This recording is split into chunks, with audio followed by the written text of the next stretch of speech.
이번 시간에는 제4장 사회복지정책 의제 형성과 정책 대안에 대한 강의를 하겠습니다.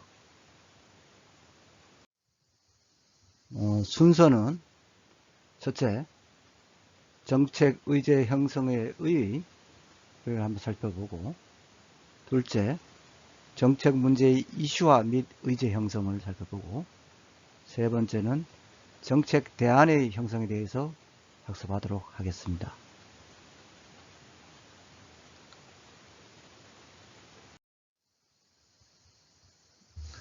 먼저 정책 의제 형성의 의의입니다.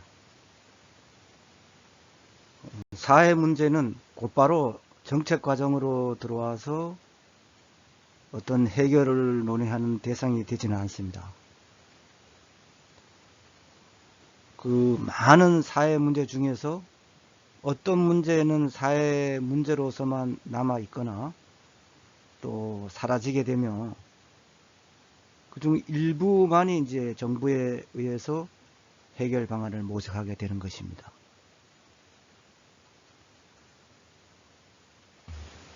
그래서 여기서 정책 문제란 사회 문제 중에서 공공 문제로 여겨져서 정부가 그 해결을 위해서 채택하는 것입니다. 조금 전에 말씀드렸듯이 어떤 문제가 다 정부에서 받아들여서 채택되는 것은 아니다. 사장되는 경우가 많죠. 또 문제 해결에 어떤 그 중요한 그런 요소임에도 불구하고 정부에서 채택 안 되면은 소용없다. 그래서 정책 의제란 정부 관리들이 주어진 시점에서 심각한 관심을 갖는 주제나 문제의 목록이다. 이렇게 정의할 수 있겠습니다.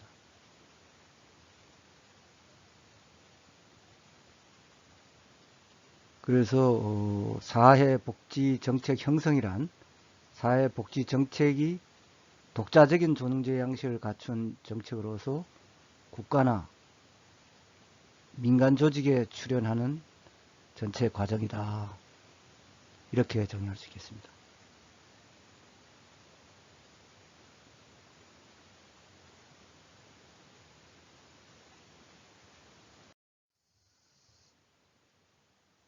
다음은 정책 문제의 이슈화 및 의제 형성입니다.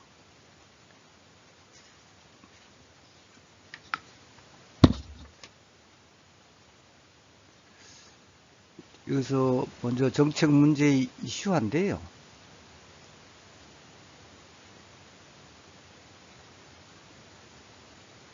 그 이슈란 그 상반된 이해 당사자들이 그 서로 유리한 위치에 서기 위해서 그 자기들이 이제 명분을 내세우고 합리화하기 위한 투쟁 과정에서 나타나는 것으로서 문제에 대한 개념 규정들 사이의 갈등을 가리킨다.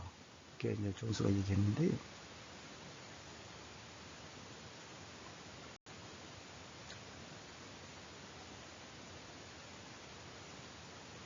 그래서 여기에서 그 광의의 이슈 개념들 보면은 공공의 어떤 관심, 또 공공정책상의 논의라는 그런 두 가지 요인만 갖추면 이슈라 보기 때문에 규범적 이슈나 가치 이슈도 포함된다고 할 수 있을 것입니다.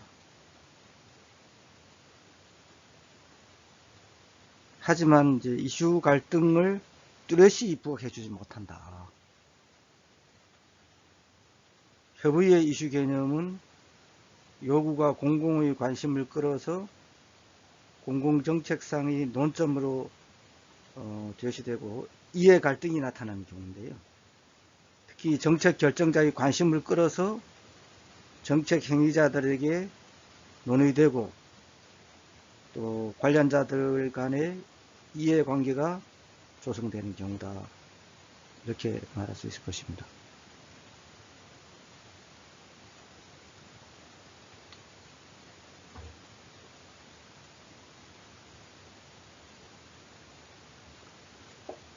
여기서 이슈에 대해서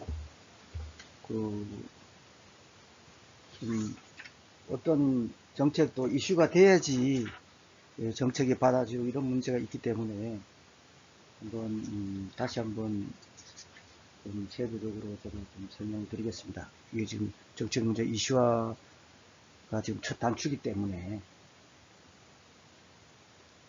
저는 좀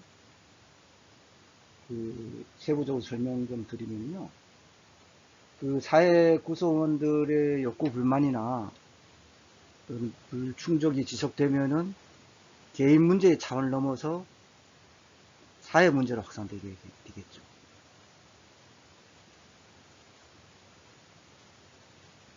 이때 사회적 여론을 형성하게 되는데요.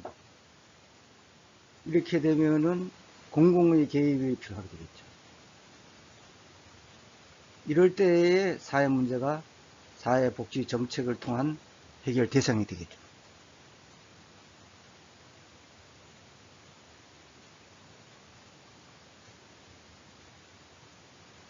어떤 형태로든지 사회복지 정책이 독자적인 존재 양식을 갖춘 정책으로서 국가나 민간 부문에 등장하는 전체 과정을 사회복지 정책의 형성이라고 할 수 있을 것입니다.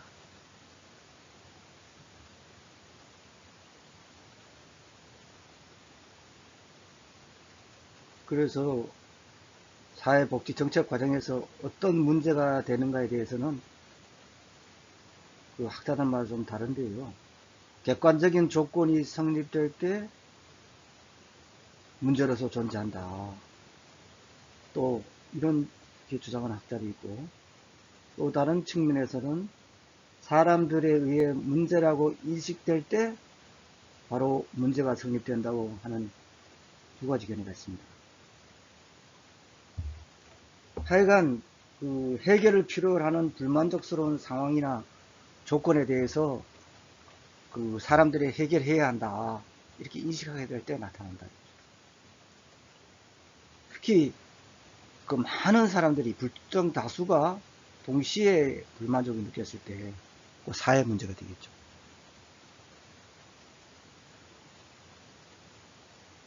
이때는 사회 문제는 사람들의 불충족된 그런 욕구와 밀접히 관련되어 있기 때문에 고통받고 있는 그런 사람들이 스스로 해결하면 괜찮은데 스스로 해결하지 못하고 사회 문제가 될 때 불가피하게 공공부문이 개입하게 되겠죠.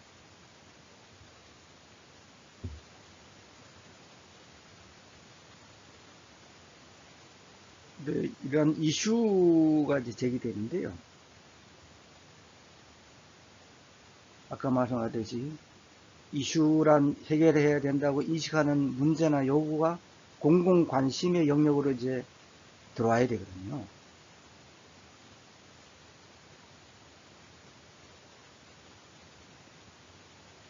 그래서 이슈도 크기를 결정하는 것이 있는데요. 이슈도 강한 이슈가 있을 거고 또 미약한 이슈가 있어가지고 사회에 그대로 묻히는 경우도 있죠.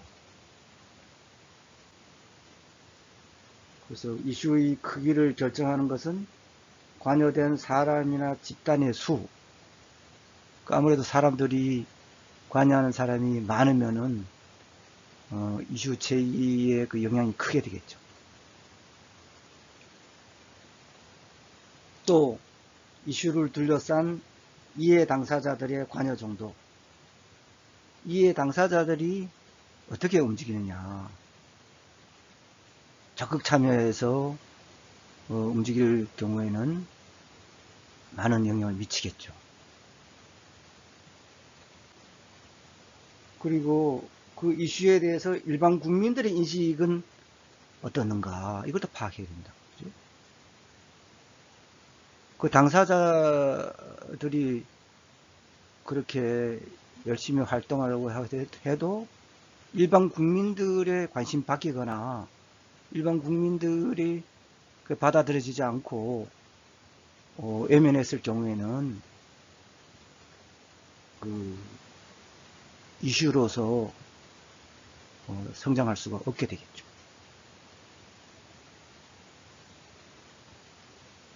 그래서 이런 사회 과정이 될 때, 사회와 그런 문제가 될 때 이슈가, 정부는 여러 가지 그 이슈 중에서 일반 국민의 관심을 끌만한 중요한 사항을 인지하고 이제 적극적으로 해결책을 모색해야 할 정책 문제로 채택하는 과정을 거치게 되겠죠.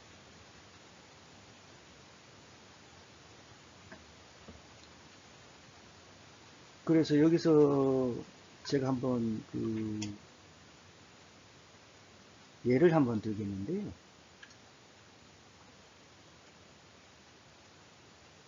뭐 이름은 그냥 가명으로 하겠습니다.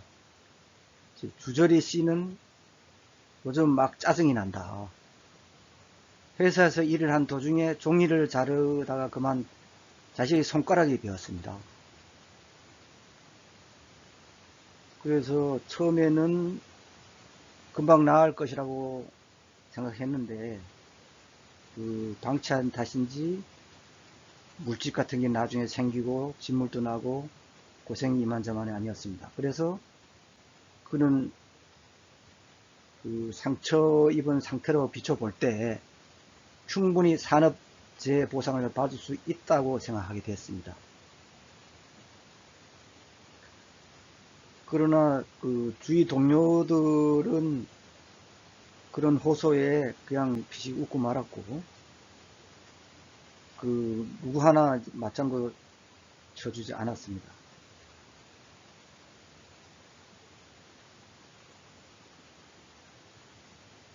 그래서 만약 산업재해 보상을 현재보다 그 조건을 완화하면은 당신들도 혜택을 볼 것이라고 주위 사람들에게 설득하는 중인데, 이럴 경우에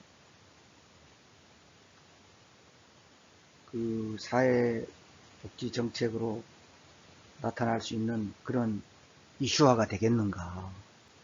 여러분 어떻게 생각하세요?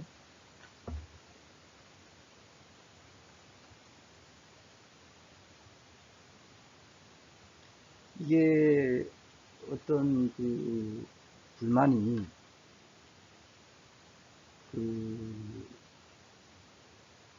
어떤 개인 문제가 여러 전파를 타고 사회 문제화 되어야되는데, 그래서 정책이 채택된다고 제가 설명을 해드렸는데, 이런 공공 개입이 필요하게 되려면은 사회 문제화가 돼서 대다수 사람들이 그렇게 관심을 가지고 있어야 되고, 그래야지 공공이 개입해야 되겠죠. 정책상 논의가 되겠죠.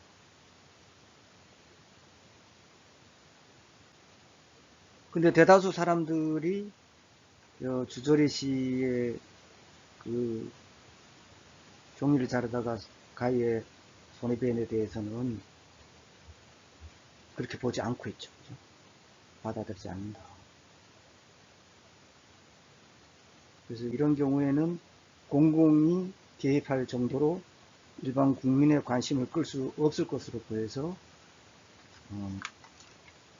어떤 그런 정부의 공공부문으로 채택이 되지 않게 되겠죠.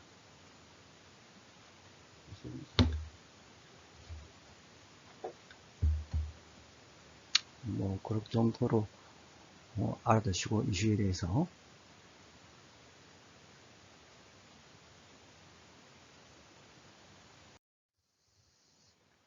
다음은 넌 이슈와 잠재적 이슈입니다. 넌 이슈는 공공의 관심을 끌기는 하였으나 정치 체제에 의해서 통제돼 가지고 공공정책상의 논점으로 제시되지 못한 그런 이슈입니다. 또 잠재적 이슈는 공공의 관심을 끌었지만 시간이 경과돼 가지고 흐지부지 되고 공공정책상의 논의가 이루어지지 않아서 그 이슈 기능이 상실되는 거거든요. 예를 들자면은 지난 5월 18일 제정된 공직자의 이해충돌 방지법도 물론 뭐 시행은 1년 후에 내년 5월 19일부터 시행되는데 과거 2013년도 부정청탁 금지법 일부로 국회에 제출됐어요. 그래가지고 상당히 공공의 관심을 끌었는데 이게 계속 표류돼 왔습니다. 그리고 좀 가라앉아 있었는데 금년에 LH 투기 사태로 여론이 비등해지자 이 법이 제정되게 된 것이거든요. 그래서 이러한 이슈가 공공의 관심을 끌었지만은 또 정치 체제에서 또 통제되는 경우도 있고 또 시간이 지나면서 관심 밖으로 밀려나는 경우가 있는데 전자는 넌 이슈라 그리고 후자는 잠재적 이슈라 한다. 그렇게 구분해서 이해해 주시면 되겠습니다. 다음은 이슈를 둘러싼 집단들을 살펴보겠는데요. 먼저 이해 당사자가 있습니다. 이해 당사자는 그야말로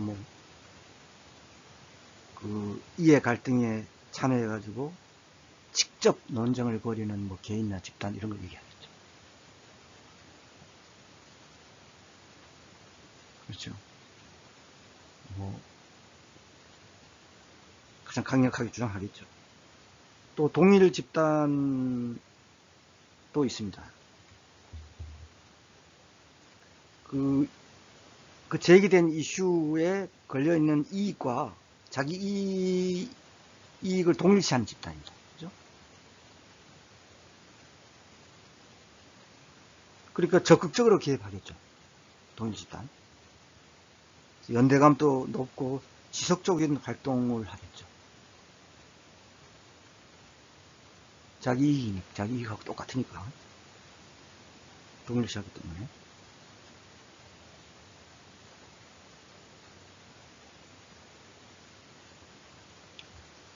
다음은 관심 집단입니다. 대부분의 이슈에 대해서는 별 흥미를 느끼지 않아요. 하지만 특정 이슈에 대해서는 동일시 집단과 마찬가지로 이슈화되기 이전부터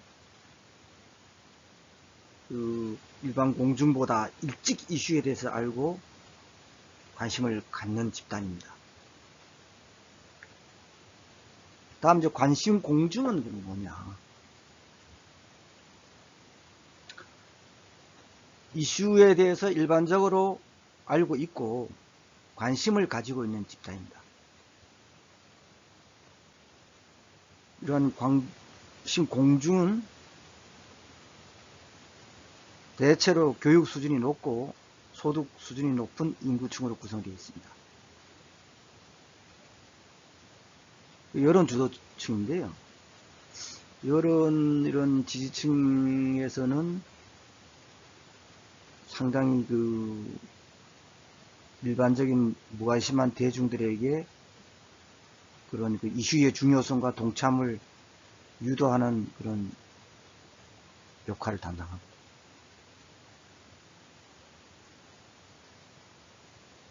그래서 사회적으로 이슈화 되는데 상당한 역할을 한다. 그렇게 볼 수 있을 것입니다. 관심 공중이. 그래서 일반 공중은 이슈에 대해서 관심도 이해도 없는 계층인데, 하여튼 이러한 이슈를 둘러싼 집단들이 있다. 이렇게 이해해 주시면 되겠습니다.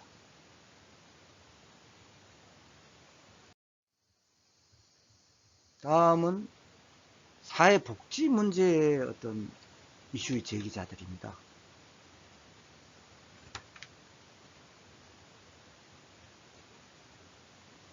첫째, 이제 클라이언트인데요. 클라이언트는 어떤 사회복지 정책의 대상이 되는 당사자들이죠.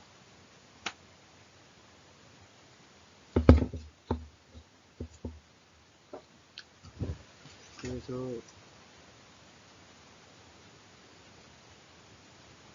이 고통받는 사람들인데요, 사회복지 문제로. 그래서 사회복지 문제를 사회적 해결을 원하기 때문에 그 이슈 제기자로 나타납니다. 그러나 우리나라 어떤 클라이언트들 보면은 그런 그 문제를 정확하게 그런 파악할 수 있는 능력이나 지식이 없는 경우가 많죠.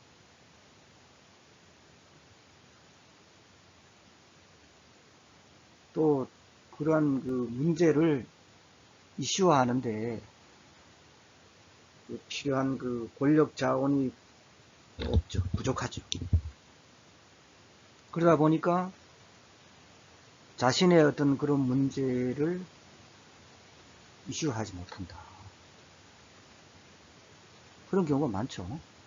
물론 뭐 자신의 문제를 잘 조직적이고 체계적으로 잘 다듬어서 이슈화를 하는 그런 클라이언트들이 있지만 대부분은 사실 잘 못하고 있죠.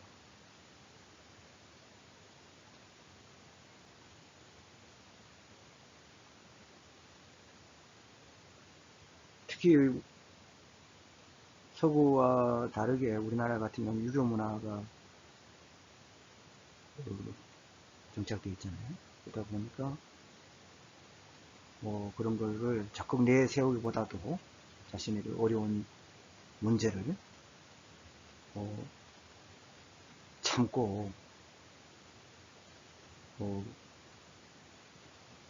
그리고 있는 거죠. 그래서 이들이 간헐적이고 단편적인 좀 무계획적이고 또 비의도적인 이슈 제기자로 나타나는 것이 보통이죠. 그리고 이런 문제를 이제 여러분들이 복지 전문가가 됐을 때 깊이 인식해야 될 것입니다. 그래서 다음 이제 사회복지 전문가, 바로 여러분들이 나중에 사회복지 전문가가 되겠죠. 그래서 클라이언트의 문제점을 잘 숙지하고 있는 집단이죠.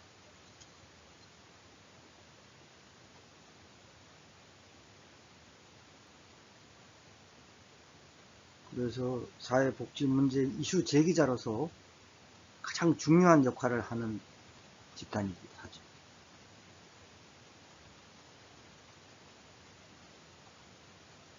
사회복지 문제를 이슈화 시켜가지고 정부 어젠다 위에 올려놓는데 최적인 사람들이죠. 그 내용을 훤히 알고 있으니까.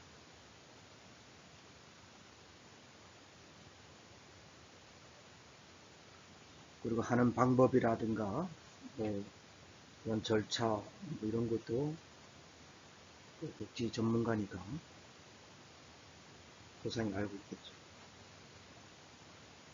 그런데 이렇게 사회복지 문제를 체계적으로 조직화하고 이러는 데는 그런 사회복지 전문가의 역할이 아주 중요하다.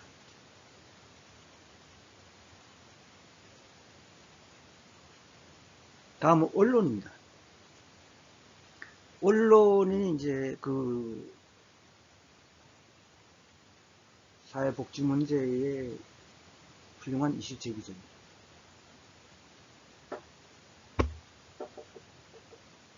그런 사회복지 문제 해결을 위해서 앞장서기도 하며 또 일반 국민들의 관심을 동원하는 데 영향을 발휘하기도 하죠. 하지만 언론이 항상 그런 그 능동적이지만 않죠.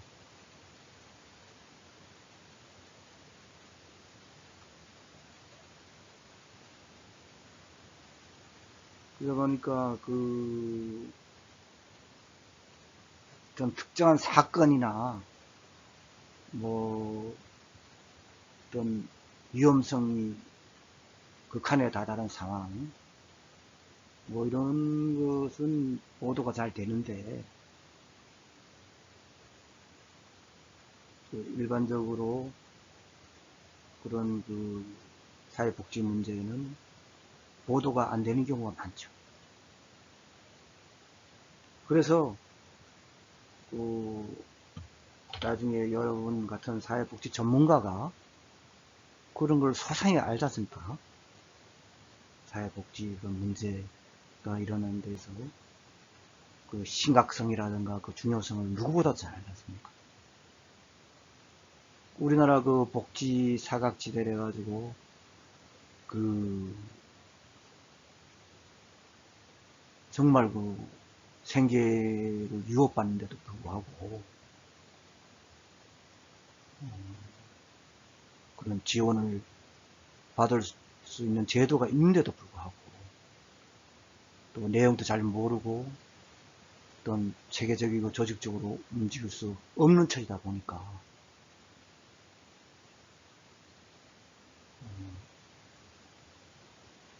막 끼니를 거르고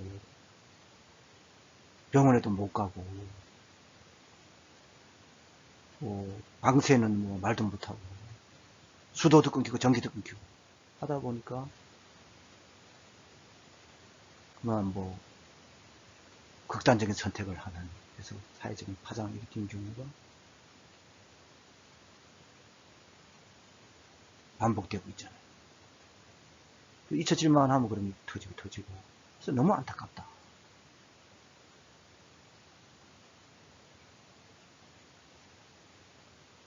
지금 우리나라가 그 복지 국가로 진입을 했지 않습니까? 진입했는데도 이런 그 생계에 위협받아가서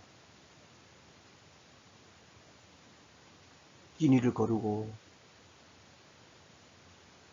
주거복지 했다도 전혀 못 받고 병원에도 못 가서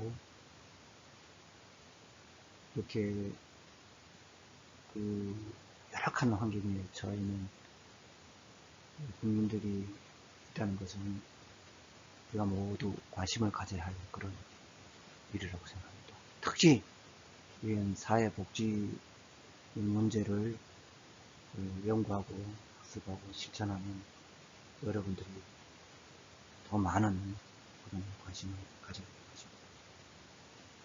다음은 정치입니다. 정치인도 사회복지 문제의 이슈 제기자가 될 수 있죠. 무엇보다도 입법이라든가 이런 게 돼야 되고 어떤 그 정치권에서 관심을 가져야지, 그런 정치 체제가 움직여줘야지 이게 실현될 수 있거든요. 근데 정치인들이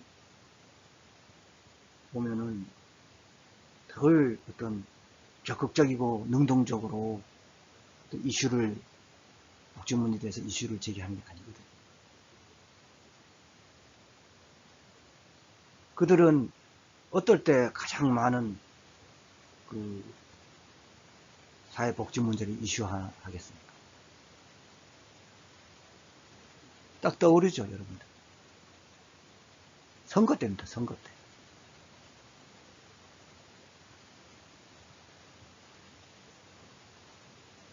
선거 때가 가까우면 여러분들의 어떤 생각이 떠오릅니까? 갑자기 그런 후보들이, 전에는 그 사회봉사도 별로 안 하던 사람들이 갑자기 부르계층에 다니면서 봉사하면서 그 뉴스를 타는 경우가 많죠.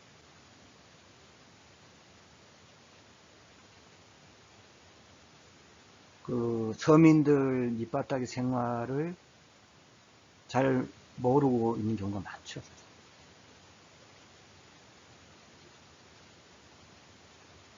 사실 국민들의 어떤 일꾼, 국민들의 의사를 대변하는 그런 대표자.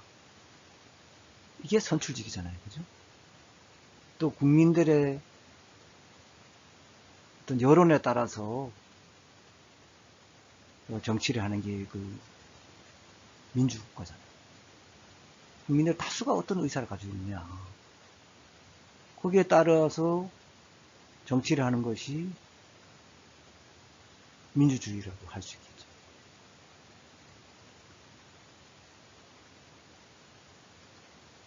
근데 정치인들이 다 그런 생각을 가지면은 우리나라가 정치 선진국이 될 건데 그렇지 않는 경우가 많죠.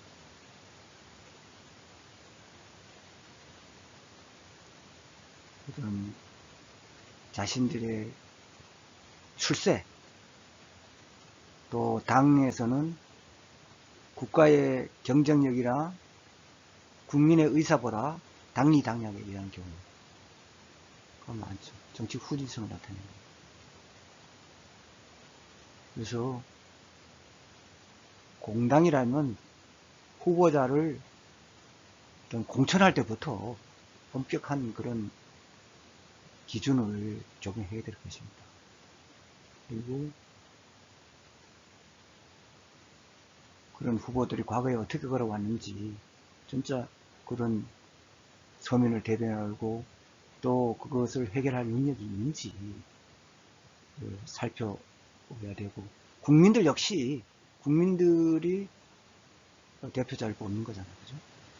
정치인을 뽑는 거니까 국민들이 잘 가려서 뽑아야 되겠죠. 그래서 선거 기간에는 말할 것도 없고 그 전부터 그러한 그 사회복지 문제를 좀 이슈화하기 위해서는 이런 그 힘을 가진 정치권의 그 문제를 제기해야 될 것입니다.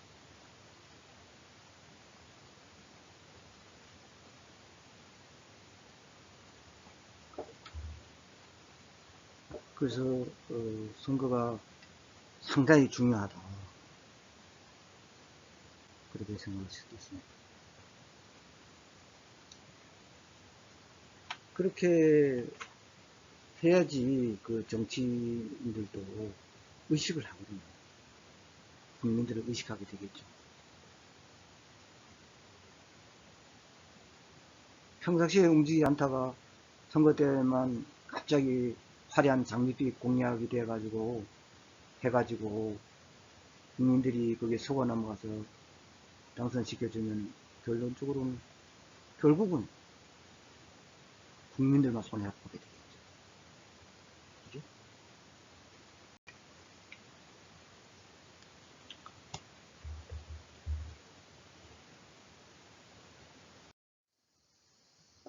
다음은 의제 형성입니다. 의제를 어연다라고도 하는데, 의제의 종류에는 사적 의제와 공적 의제가 있습니다.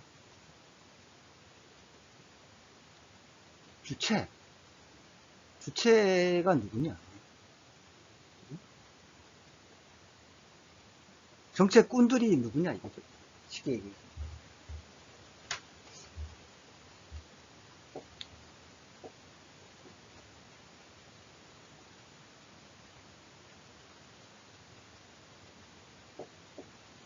그래서 개인이 관심을 가지고 있는 문제나 이슈 가진 사람들이 그런 거를 사적 의제라 그리고, 공공의 관심을 끌거나 정부의 권위 있는 어떤 의사결정자의 관심을 끌면은 공적 의제라고 이렇게 분류를 할 수 있습니다. 쉽게 얘기해서 대통령이라든가 뭐 의회, 법원, 선거, 언론, 정당, 이익단체, 행정안전부 의제 뭐 이런 게 해당되겠죠. 공적 의제.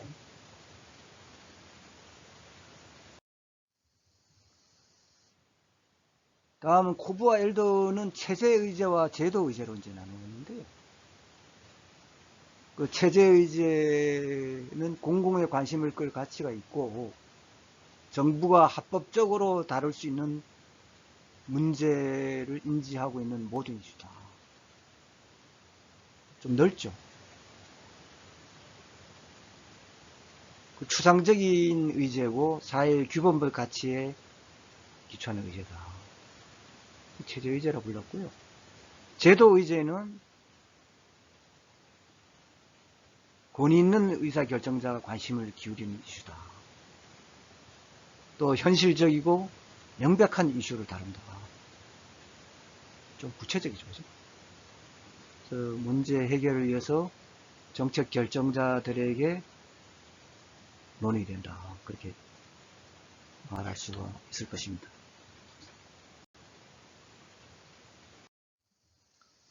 다음 아이스톤 같은 경우도 공공의제와 공무의제 및 운영의제로 나누었습니다. 공공의제는 사회 내 어떤 개개인의 개별적인 의제의 집합체다. 요로는 이제 얘기하는 거고요.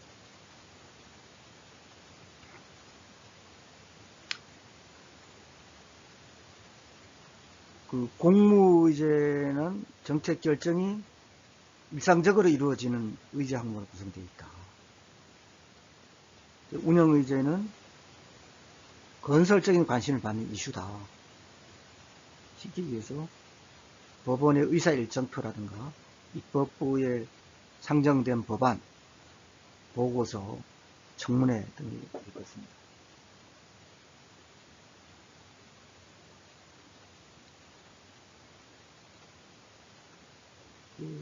일반적인 예를 들어봤고요.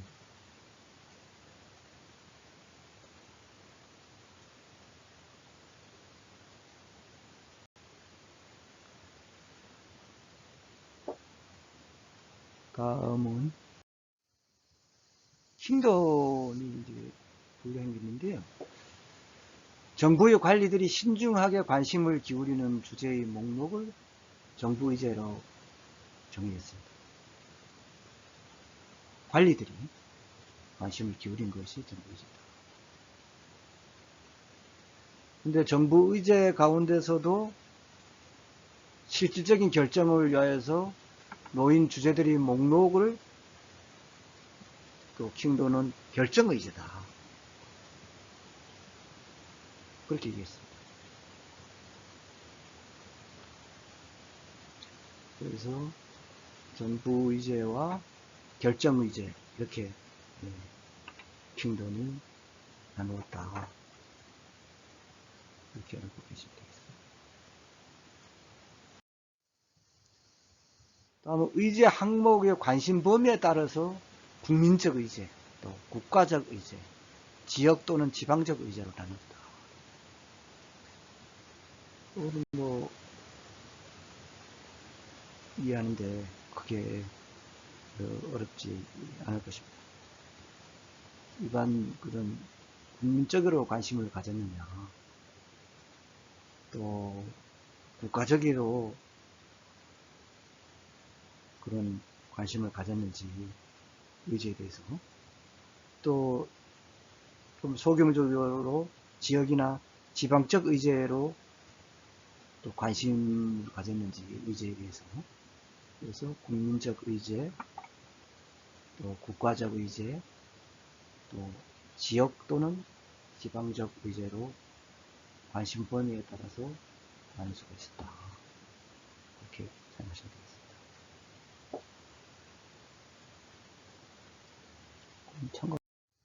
다음은 이제 존수의 모형인데요. 이건 조금 중요합니다. 존수는 그 의제 형성 모형으로, 존수 모형으로 첫째, 의제 형성이 문제의 인지 및 정의고, 두 번째는 이것이 결집 조직화가 된다. 결집 조직화돼야 힘을 발휘할 수 있겠죠. 다음에는 대표가 있어야 되고, 그렇게 된 다음에 그 의제 설정이 된다 이거죠. 첫째, 문제의 인지 및 정의인데요. 그 첫 단추죠. 그죠? 정책 결정 집행 모두의 과정에 그 이러한 그런 영향, 이런 문제가 정부에 도달하는 방법과 형태를 결정하죠.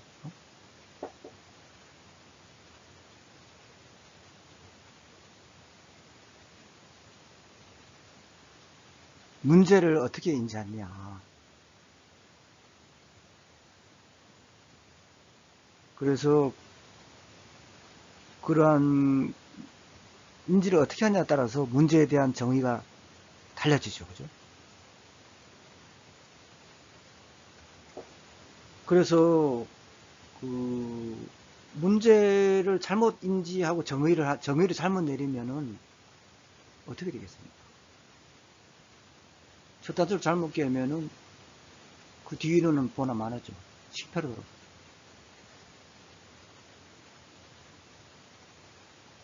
일부가 맞았다 하더라도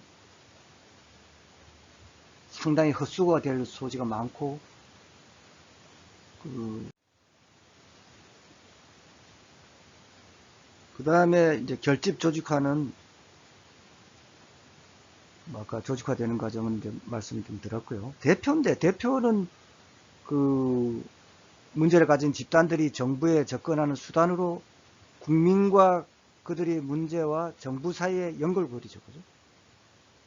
대표를 내서 접근해야 되니까. 그죠? 의제 설정은 그러한 그 문제나 이슈가 어떻습니까? 정부로 들어가서 의제의 지위를 확보한 상태를 얘기하는 것이죠.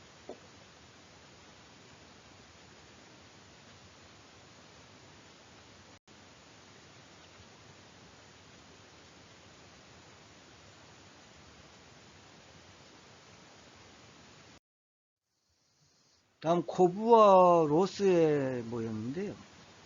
코브와 로스의 의제 형성 모형도 상당히 중요합니다. 코브와 로스가 어떤 형태로 모형을 나누었는지, 크게 외부 주도형, 동원 모형, 내부 접근 모형으로 나누었습니다.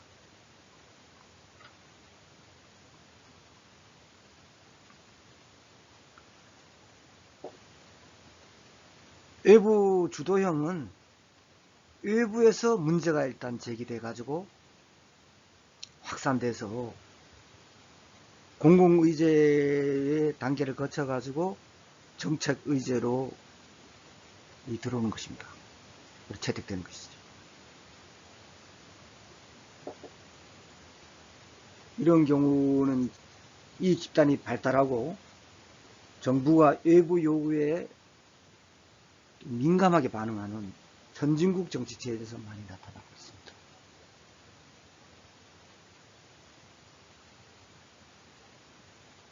다음 동원 모형은요.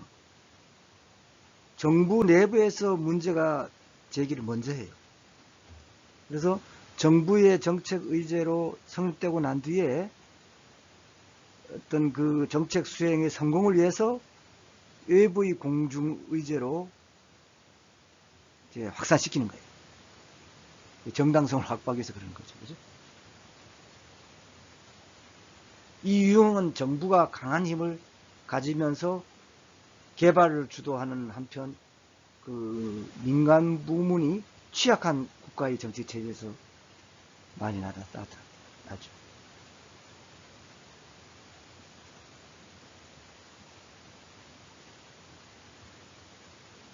그리고 내부 접근 모형은 정부 내부에서 문제 제기되는 건 똑같은데, 동원 모형하고 그 정책 의제 그 성립하는 데 있어서 그 공공의제 단계를 거치지 않는 경우입니다.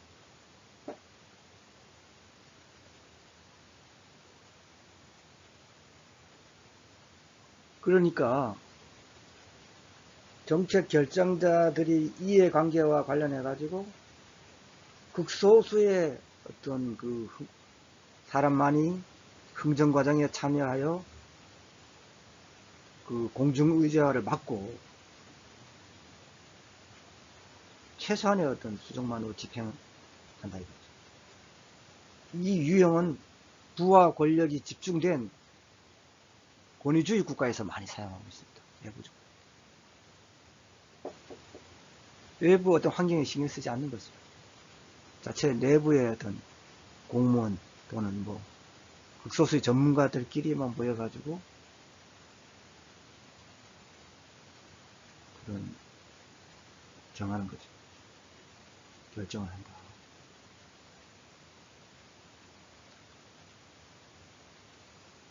그래서 정책 의제에 대해서 쿠바 로스의 경우를 살펴봤는데요. 그것은 상당히 좀 중요합니다. 이 쿠바 로스의 정책 의제 형성 모형 그 비교표를 알기 쉽게 잘 만들어 놨는데요. 이런 표도 비교해 보는데 내용을 알아야지 이 표도 이해가 쉬워요. 그죠?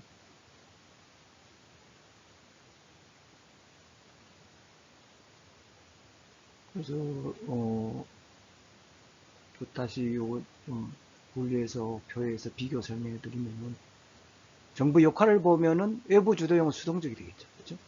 환경 외부에서부터 정보로 들어오니까. 반면에 동업무용은 적극적 능동적이 되겠죠. 정부에서 다 만들어 가지고 공공의제화 시키기 위해서 외부를 보내서 어떤 정당성을 확보하고 여론도 듣는 것이죠. 정부에서 환경을 간다. 내부 주도형은 어떻습니까? 정부에서 그냥 자체 다 해버리는 거죠. 환경과는 전혀 관계없이. 이주의 성격도 외부 주도형은 강요된 정책입니다. 동업무용과 내부 주도형은 정부에서 선택돼가 하겠죠.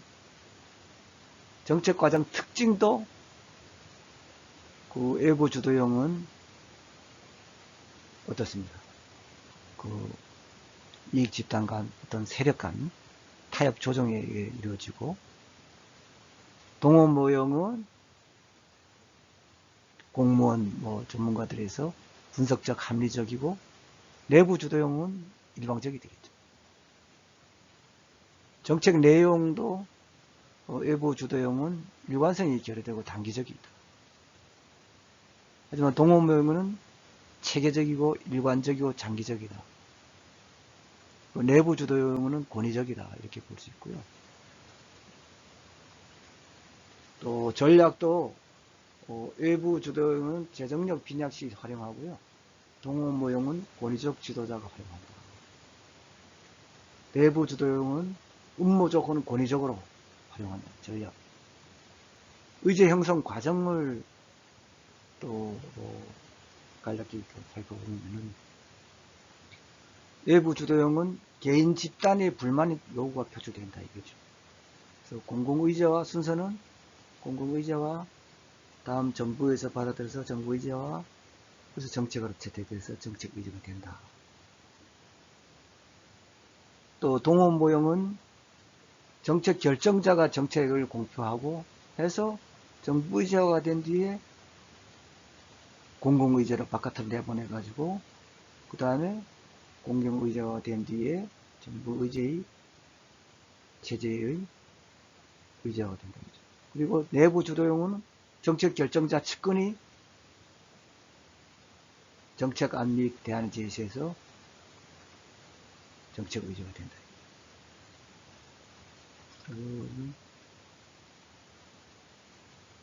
알아두시고,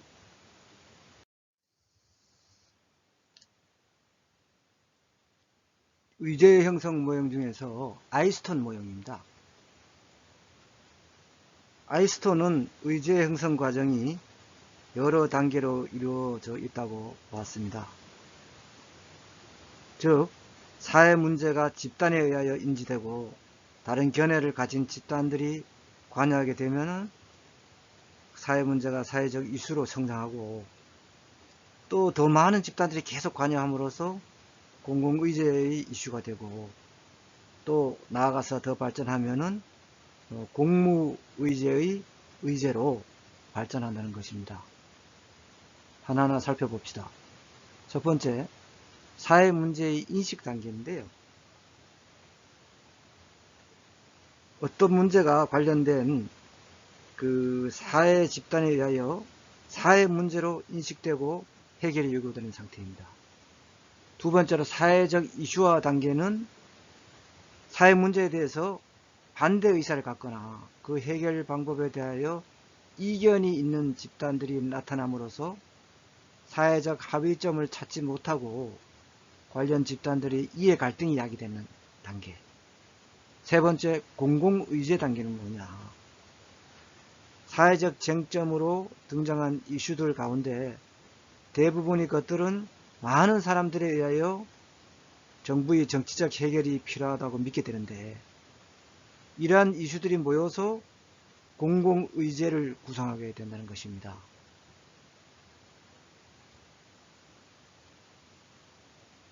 그리고 네 번째, 공모의제 단계는 공공의제 이슈들이라고 해서 전부 다 정책 결정이 대상이 되는 것은 아닙니다. 공공의제 이슈들 가운데 그 정책 결정이 대상이 돼서 정책 결정이 이루어지는 이슈들을 공모의제에 수록된 의제다, 이렇게 말하고 있습니다.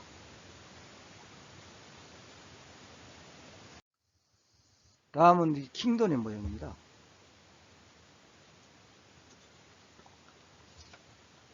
킹돈은 문제의 흐름, 정책의 흐름, 정치적 흐름에 의해서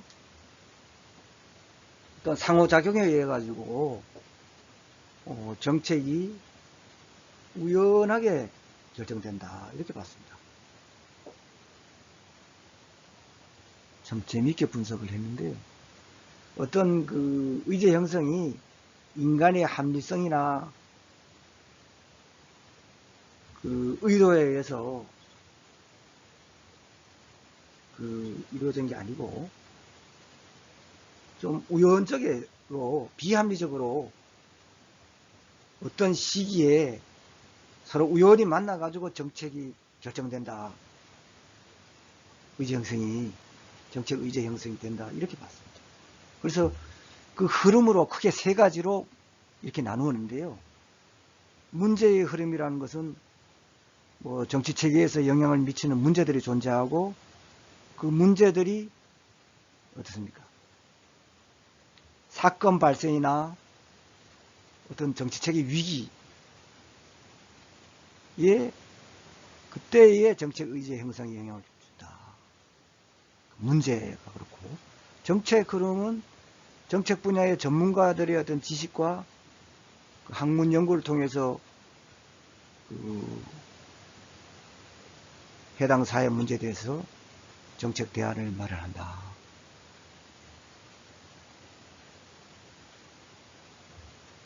그리고 정치적 흐름은 국민적인 분위기의 흐름이나 여론, 또 선거 결과와 행정부의 변동 등을 통해서 나타나는데, 이때 정책 의제 형성에 영향을 끼친다. 사실 선거로 인해 가지고 정책 의제 형성 영향이 크죠. 그죠? 어떤 사람이 국민들의 대표자가 되느냐에 따라서 정책 의제 형성에 확대한 영향을 미치죠.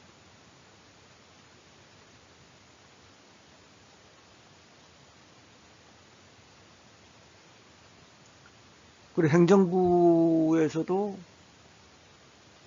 누가 장관이 되느냐, 그죠?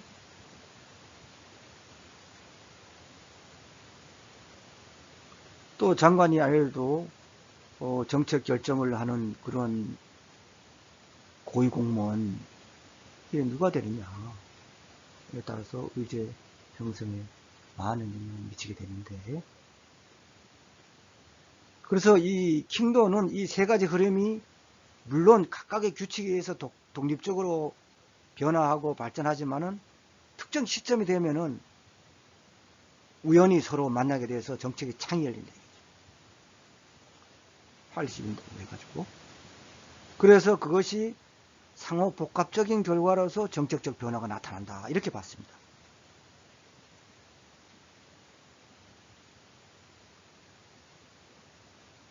그래서 정책의 창이라고 열리게 하는 그런 요인으로서 시급한 문제의 등장이나 또 커다란 정치적 변화, 그죠? 뭐 집권자가 바뀌었다든가, 뭐 정치적 변화, 그리고 정책 대안의 존재라고 이제 볼 수 있는데, 그래서 정치적 지도부는 의제 형성이 주요한 역할을 하겠죠.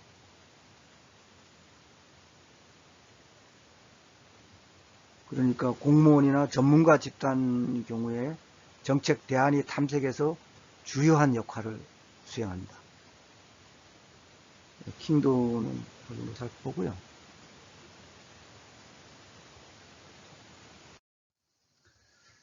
킹돈의 의제 형성 모형을 도식화해 놨는데요.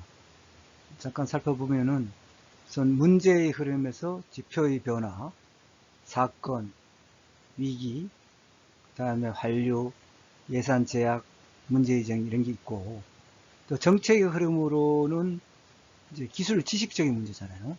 기술적 가능성, 가치의 일치, 또 대중의 수용, 예산 제약, 지식 이런 게 있고, 또 정치의 흐름은 국가적 분위기, 여론이라든가 선거, 정권 변화 이런 게 크죠, 사실은.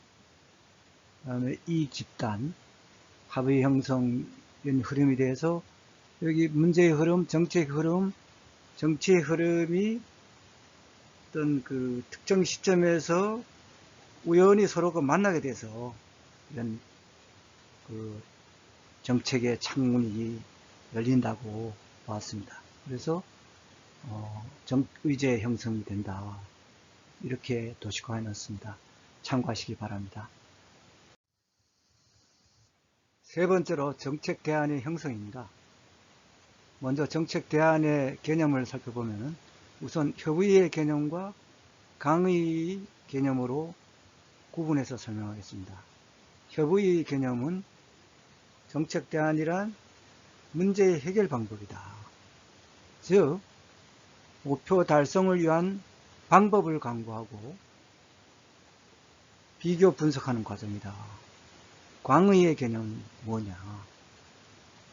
정책 문제가 무엇인지를 파악하고 그 문제를 둘러싼 상황을 파악하여 정책 목표를 세우고 목표를 달성할 수 있는 정책 수단으로서 정책 대안을 개발하며 비교 분석하는 과정이다.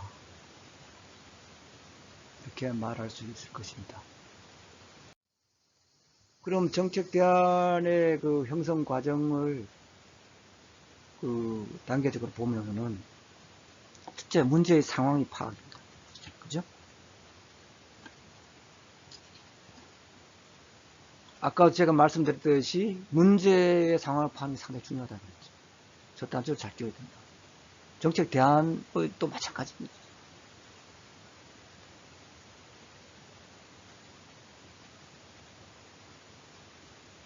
우리가 학문을 하다 보면, 좀 깊게 하다 보면은 서로 어떤 그 유사한 게 많이 발견되죠. 그죠? 비슷한 것도 많고. 그죠?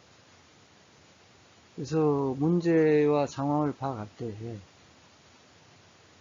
사회 문제의 원인이 고통받고 있는 자에 있는지 아니면 제도적으로 문제되어 있는지 이것부터 좀 파악하잖아요.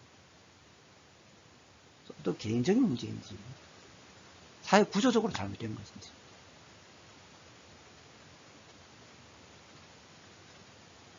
상당히 중요하죠. 그죠?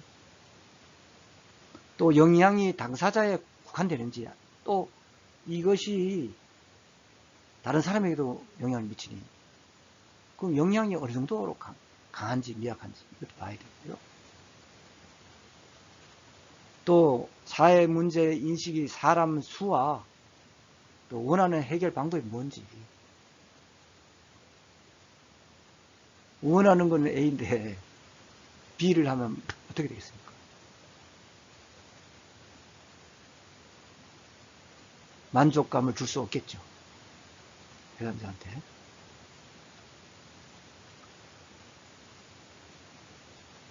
다음은 사회 문제의 개인 해결 여부와 비용, 자원 조달 방법. 또 이제 파악하는 게 필요하겠죠. 돈이니까, 그죠? 돈이 있어야지 할 수 있죠. 그죠? 쉽게 얘기해서.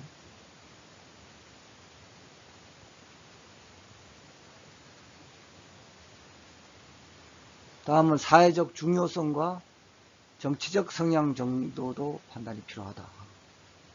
어느 정도로 사회적으로 중요성을 띠고 있냐. 그 정치적 성향이 어느 정도인가 필요하다. 다음은 두 번째로 미래 예측 및 정책 목표의 설정입니다.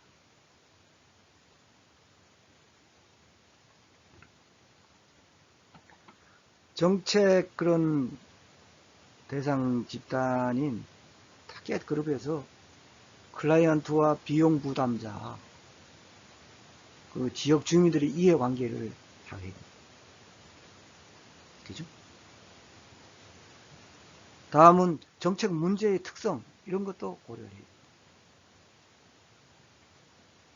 문제 해결의 목표는 어떤 종류를 할 것인가, 성격은 어떤지, 이것도 고려를 해야 되고, 즉 단일 목표인지 복수 목표인지, 또 장기 목표였냐, 또 단기간에 뭘 해야 되냐, 또 거시적 목표였냐, 또 미시적인 그런 목표는 무엇인지 파악해야 되고요. 사회 전체적인 목표인가, 아니면은 지역에 국한된 목표인지, 이런 것도 파악을 해야 됩니다. 그죠? 또 다른 목표와의 관계도 살펴봐야 됩니다. 목표 설정할 때.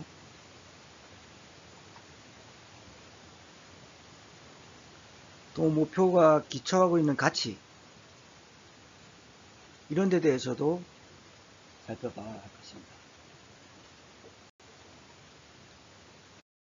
다음은 대안 탐색 및 개발입니다. 첫째, 그 사회 문제와 그런 관련된 과거의 정책이나 현존 정책을 검토하는 방법이 있을 수 있겠고요. 이제 대안을 만들 때 얘기해요. 둘째는 외국의 정책 사례를 검토하는 방법이 있는데요. 이때 주의해야 될 점은 그 외국의 정책 사례가 그대로 직수입돼 가지고 했을 경우에 부작용이 많은 경우가 있었죠. 그것은 그 나라마다의 어떤 정치, 경제, 사회, 문화적 상황의 차이를 고려하지 않기 때문에 그런 거거든요. 그래서 외국의 정책 사례를 검토할 때는 이런 그 상황을 잘 고려해야 될 것입니다. 다음은 또 대한 탐색 및 개발로 그 전문가들, 사회복지학이라든가 사회학, 경제학, 정치학 등 사회과학적 지식이나 이론으로부터 대안을 추론해내는 방법이 있습니다. 그럼 넷째로 주관적인 판단하에 만들어내는 그런 직관적인 방법이 있는데요. 이런 건 사실 좀 부정확한 경우가 많습니다. 이게 주관적인 판단에 의하다 보니까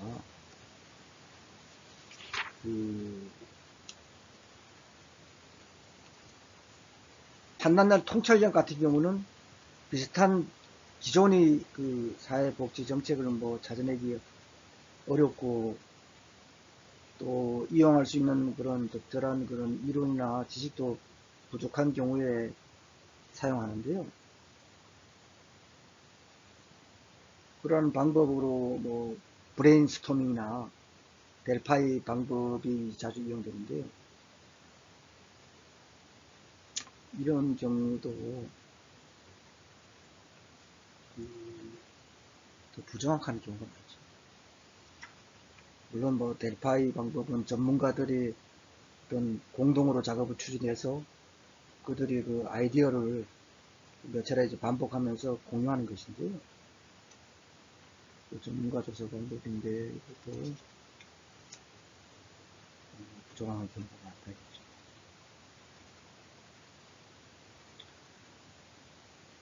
근데 이제 솔로몬이라는 사람은 정책을 그 대안에 있어서 그 정책 수단을 직접적으로 시행하는 거하고 또 보조금을 주는 거, 또 지급 보증해 가지고 하는 거, 조세 감면하는 거, 또 규제하는 것을 분류했습니다.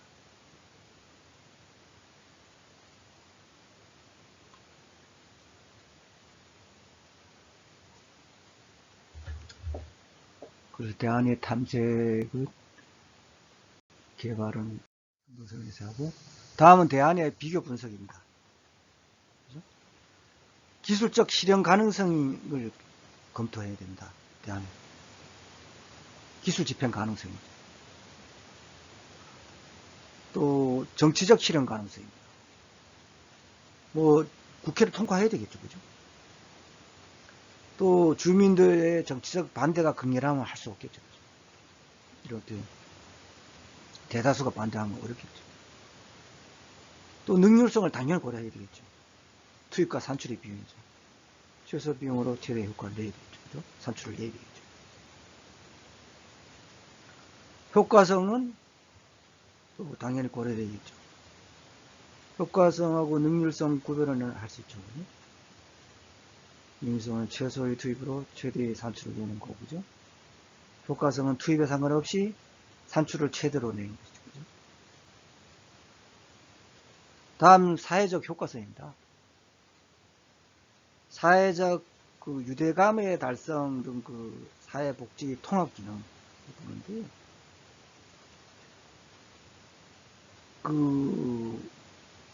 또 만족감이라든가 뭐 이런 거죠, 그죠?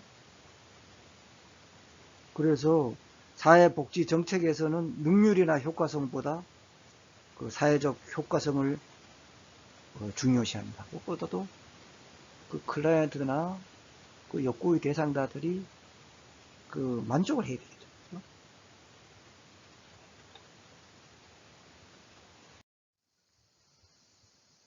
다음은 끝으로 정책 대안에 그러면 한계가 있습니다. 그 첫째, 직관적, 이론적, 역사적 미래 예측 방법은 오차를 가질 수밖에 없죠.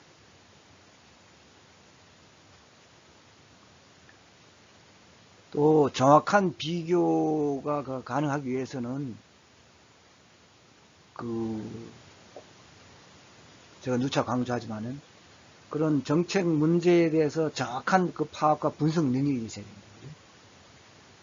관련 자료가 확보돼 가지고 그 자료도 신빙성이 있어야 되겠죠, 그죠? 또 미래 상태의 급격한 변화의 가능성이 적어야 되겠죠. 급격하 버리면 그 예측을 할 수가 없죠. 이제 그런 예측의 정확한 그 파악과 분석하고 이런 게 사실 어렵죠.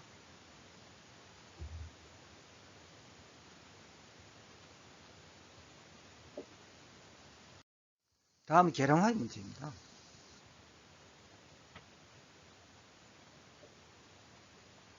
그 비용 편익 분석이 투입과 산출을 화폐로 가치로 이제 나타내야지 계량화가 되지 않습니까? 사회 그런 복지 정책 대안 그런 만드는데 그 모두 그 투입과 산출을 화폐 가치로 나타내기 그 한계가 있죠. 그 아래에 나옵니다만은 만족감 같은 거 뭐 어떻게 화폐 가치로 나타낼 수 있겠습니까? 그죠?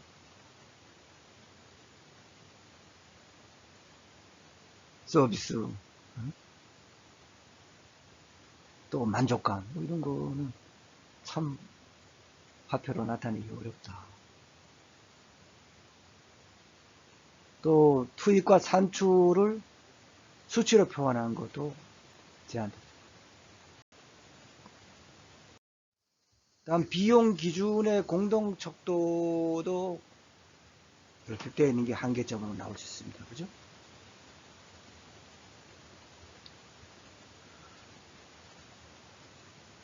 그러한 그 정책 대안에서 비교되는 척도가 그 서로 다를 경우에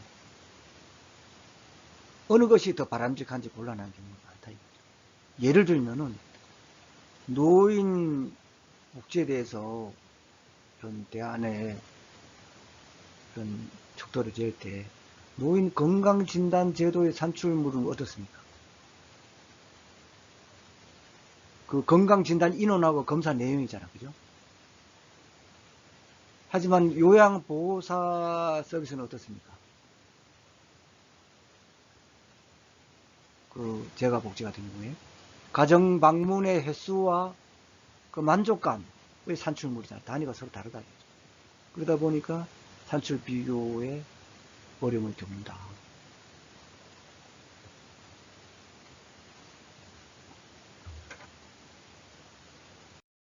다음 비용과 시간의 문제도 한계로 볼 수 있을 것입니다.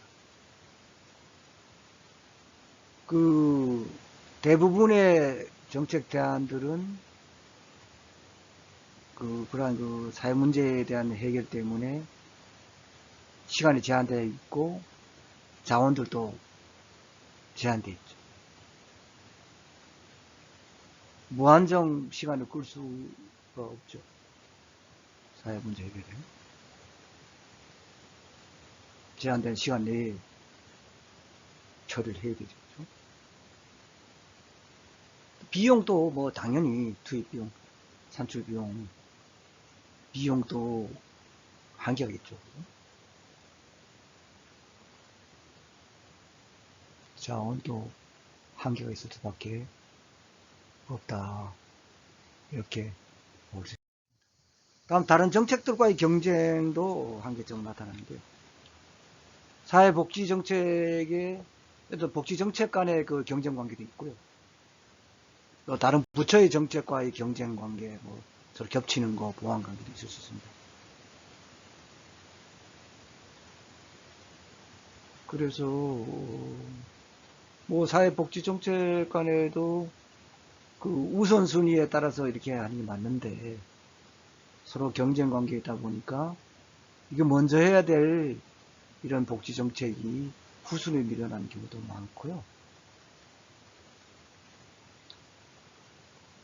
또 다른 부처의 그 정책과 경쟁 관계를 해서 밀려서 이 복지정책을 또 지연되는 경우도 있습니다. 예를 들면은 그 국가의 어떤 안보의 긴급 상황이 발생돼서 꼭 필요한 어떤 그런 무기를 도입해가지고 배치해야 했을 경우에 그런 여론이라든가 국가의 정책 순위에서 후순위가 될 수 있겠죠. 복지 정책이. 그 주변 관련 그 정책들과의 관계 그런 것 같은 경우는 이제 국가 전체의 이런 그 추진 방향과 살펴서 마찰을 최소화해야 될 것이다. 다음 투입 산출 관계가 불명확한 경우도 한계점을 나타났습니다. 그 산출물이 어떻습니까? 즉 복지 정책에 서비스 또는 만족감, 시설의 이용, 또 취업 상태의 호전 등으로 나타나서 그 투입된 비용 산출물의 그 관계가 파악이 어렵다. 또 장기간에 걸쳐서 효과가 나타나는 경우가 있죠. 그죠? 때문에 더욱 어렵다.